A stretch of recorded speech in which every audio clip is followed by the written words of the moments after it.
एक बेटी का पिता। एक पिता ने अपनी बेटी की सगाई करवाई। लड़का बड़े अच्छे घर से था, तो पिता बहुत खुश हुए। और लड़के के माता पिता का स्वभाव बड़ा अच्छा था, तो पिता के सिर से बड़ा बोझ उतर गया।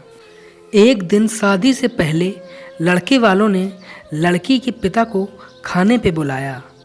पिता की तबीयत ठीक नहीं थी, फिर भी वह ना कह सके।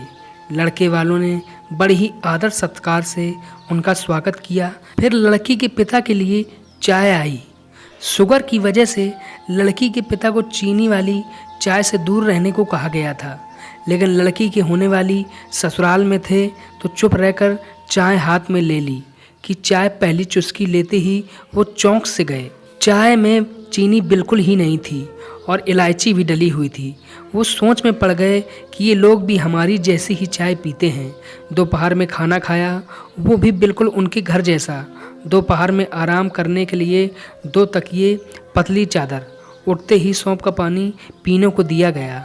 वहाँ से विदा लेते समय उनसे रहा नहीं गया, तो पूछ बैठे, मुझे खाना क्या है, क्या पीना है, मेरी सेहत के लिए क्या अच्छा है, ये परफेक्टली आपको कैसे पता है। तो बेटी की सास ने धीरे से कहा कि कल रात को ही आपकी बेटी का फ़ोन आ गया था और उसने कहा कि मेरे पापा स्वभाव से बड़े सरल हैं, बोलेंगे कुछ नहीं, प्लीज़ अगर हो सके तो आप उनका ध्यान रखिएगा।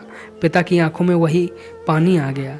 लड़की के पिता जब अपने घर पहुँचे तो घर के हाल में लगी अपनी स्वर्गवासी माँ की फ़ोटो से हार निकाल दिया। जब पत्नी ने पूछा कि ये क्या कर रहे हो, तो लड़की के पिता बोले, मेरा ध्यान रखने वाली मेरी माँ इस घर से कहीं नहीं गई, बल्कि वो तो मेरी बेटी के रूप में इस घर में ही रहती है।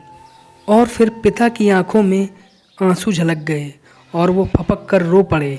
दुनिया में सब कहते हैं ना कि बेटी एक दिन इस घर को छोड़कर चली जाएगी, मगर मैं दुनिया के सभी माँ बाप से ये कहना चाहता हूँ कि बेटी कभी भी अपने माँ बाप के घर से नहीं जाती, बल्कि वो हमेशा उनके दिल में रहती है।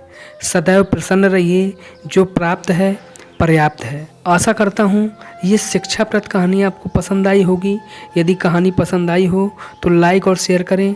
यदि चैनल में नए हैं तो चैनल को सब्सक्राइब करें। कहानी सुनने के लिए धन्यवाद।